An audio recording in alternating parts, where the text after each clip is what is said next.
Can you disagree with somebody and still remain in the same room with them? Can you disagree with somebody and still see where they're coming from? Can somebody disagree with you and still see where you're coming from?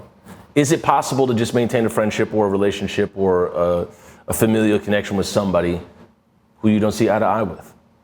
And it depends on what you don't see eye to eye with.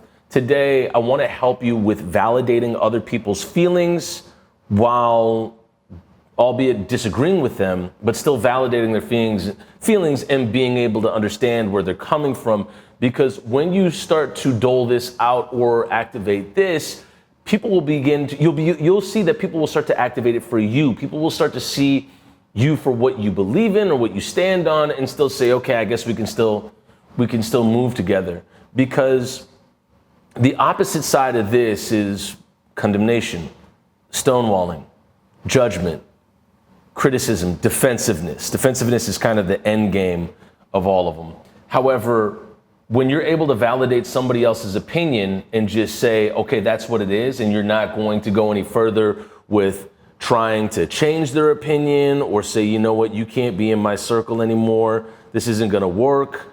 You know, you create a life where that's possible. And when you create a life with more possibilities, or at least possibilities that get you towards where you want to go, well, then you're more than likely gonna get to where you want to go. I sat in a short bus traveling across the country with 4 to 5 other gentlemen at a time, usually 4 gentlemen, and we would discover very often we politically did not stand on the same footing. Our values were different, our principles were different, our use of substance was different, our view on the world was different. But yet I'm not saying this is like some big victory, yet we were all able to stay on the same stage together. Yeah. No, we would all get something out of playing music together on a stage. So the reward is there. The question was for all of us, does the reward outweigh the cost of our disagreement? Is our disagreement just, hey, you are a Packers fan and I'm a Vikings fan? I don't know. That's not something deep enough to drive a wedge between the big plans that we had for ourselves, which was, let's make music and go venture out into the world and see what happens. If you'd ask the stand, it would be, let's get signed by a record label, blow up, and, you know, play on the same stage as Fall Out Boy. I don't know. But all that being said, we were able to validate each other's opinions because, you guessed it, we had to. Or we felt we had to. When you're in a bus with people and you all of a sudden have a disagreement in Chicago and you have about 8 hours to go to get back home, you kind of got to sit with it. It is what it is. I don't want you to get this twisted for thinking that you have to be in connection with somebody that you disagree with. If it's harmful, if it's something that threatens your peace of mind, if it's something that brings about a lot of confusion. We'll get into that later in another video about what brings about confusion and how that has to do with Buddha and all this other stuff. Anyways, but if it brings about confusion, physical pain, mental pain, spiritual pain, that might be something you part with. And guess what? You can still validate the person's opinion. The ability to validate somebody's opinion doesn't mean that you have to agree or even respect it. It's just valid. There's that saying, it's you don't have to agree with me, but you do have to respect me. No, you don't. Anybody can disagree with you and they can actively not respect you too. And can validate your opinion. When we look at certain people that are in political power right now, and we look at all the pain that they're doling out on people, all the harm that they're doing to others, if you look at where they came from, that harm and pain is something that they're mirroring from their childhood. And it's not to say that it's okay what they're doing, it's just validating that this is the path that they took. It's saying, oh, this A plus B equals C. Got it. That's all it is. Do I agree with C? No. Do I respect C? No. But I see how it got there. No pun intended. Oh, that just happened. Oh my goodness. So the three things, the three tools I want to give you to validating other people's opinions is hopefully going to give you a scope of just understanding the world around you and putting it into practice. Again, I come back to this. I don't want you to think that putting this into practice means, yes, I must stand by the side of everybody I disagree with. I'm gonna shake hands with my enemies, shake hands with my aggressor, or there's no need to do all of that. It's understanding the world around you and how it functions, and then also validating that, oh, I see how it got there. Or maybe you don't even know how it got there, but you're saying vibration equals affirmation. That person did that because they thought at the time that was the thing to do. Many times in court, we see people backpedaling, or they're even putting on the guise of somebody that has contrition for what they did. But the whole point is, when we look at a court of law, we see people in a court for having done something in a moment that they may not agree with right now. But in the moment, they felt it was the right thing to do. They felt it was the exact thing that they had to do. So the first thing to understanding or validating somebody's opinion that may not align with you is understand their view is based on their emotions, life experience, and what they feel serves their beliefs best. We talked about you see the world not through your own eyes, you see the world through your beliefs. If somebody believes that they have to fight somebody if they smudge their shoe, that is the way that they're going to go throughout the world. They're going to act a certain way that serves that belief. Vice versa, if a belief does not serve you, if you're doing the work, if they're doing the work, and they find out this belief isn't serving me at all, well, now we're going to have some different actions, right? We're going to see the world differently. So you have to understand that people are acting on their emotions. Their view is based on their emotions, their life experience, and what they feel serves their beliefs best. Gabor Mate said, people aren't inherently bad. They're acting in the world in the way that they believe they need to. So if somebody was bullied all throughout elementary school, they would think the world is a pretty scary place. They got to put their dukes up whenever they feel that there's danger coming, and that they have to be ready for war at all times because they don't want to be harmed. That is the way that they see the world because of what happened to them. There is another way, obviously, but that would be the validation of that person's experience. So just understand that people see the world through their emotions, and they're not seeing it through logic. And you're also seeing it through emotions as well. 2, disagreeing doesn't mean condemnation. We said this at the start. Doesn't mean stonewalling. It means there is a world where you both can be in the same room and still disagree. It also means you can remove yourself from the room too. You can validate their emotions and draw a healthy boundary. Disagreeing doesn't mean conflict. And I know that that's hard to hear, but disagreement can simply mean you knowing yourself better in these spaces than you did before. And it's not necessarily policing your language or your actions. It's just knowing yourself in the space. And a lot of people have this with family, with a lot of family that votes different than they vote.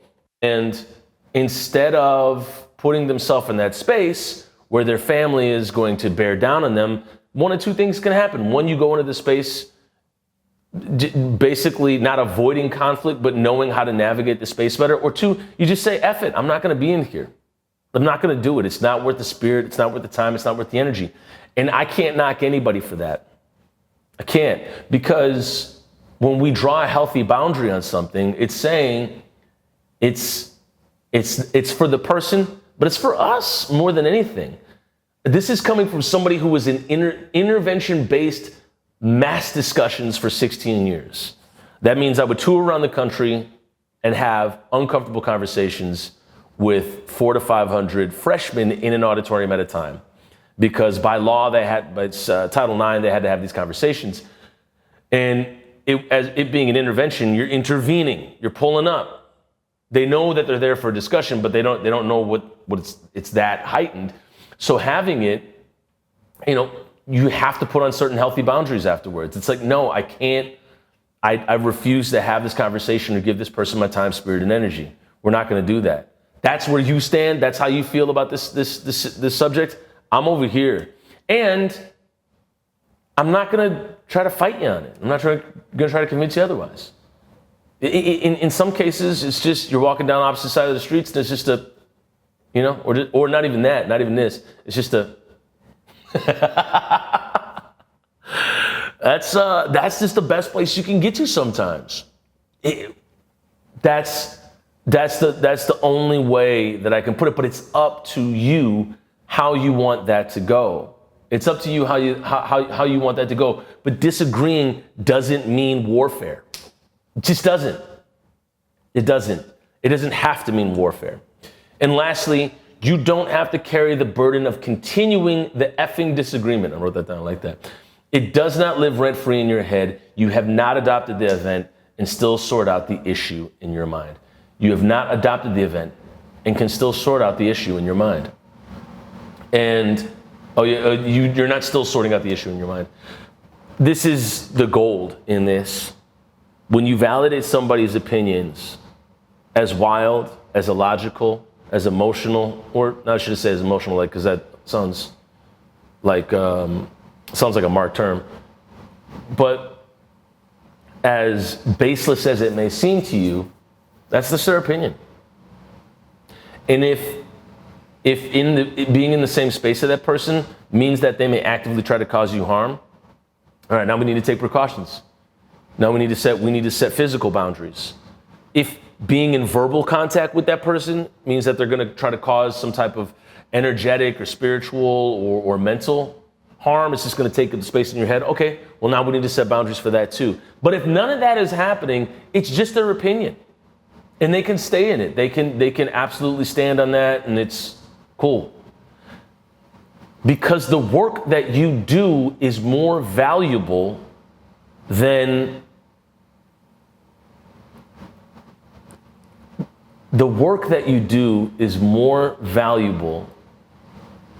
the conflicts and war that can live rent-free in your head, trying or attempting to impossibly change somebody else's mind or make them agree with you. I wanted to be careful with that statement because I want you to understand that the work you do for yourself and the work that you do for others is so important. And if you compromise that work by a baseless claim or something wild or accusatory or just disagreeing with you in the comments says, it takes away from your work. It lives rent-free in your head. And that's the last part. We're not trying to let things live rent-free in our heads. We have to understand that people are they're seeing the world through an emotional lens. That's the first point. Their lived experience has led them to now. I was talking to somebody about a lawyer, and this is the story for here. You got the three, now here's the story. There was a lawyer that was so left-leaning, didn't like bullying, didn't like people, getting ganged up on in any such way. And he was so left-leaning, this is left for me, probably right for you, so left-leaning that it came around to here. His emotions went so far to the other side that he became this extreme right person. I know we don't get to politics much, but I think it's important to know, he's seeing the world through his own emotions and his lived experience and what he believes is right. Who's to tell him otherwise? I mean, that's how he feels. And trying to convince this lawyer, which, if any lawyers are watching, dog, there's the lawyer in court and there's the lawyer outside. And the lawyer outside, if they align with the lawyer in court, you're in for a time. And this is coming from somebody who works in community work and has seen a bevy of different lawyers. It's not a venture I would wish upon anybody to try to convince a lawyer to believe otherwise about the world. So these are his beliefs. He's seeing the world through his emotions. Now, can you disagree with this person and it not be the end of the world? Yeah, absolutely. 100%.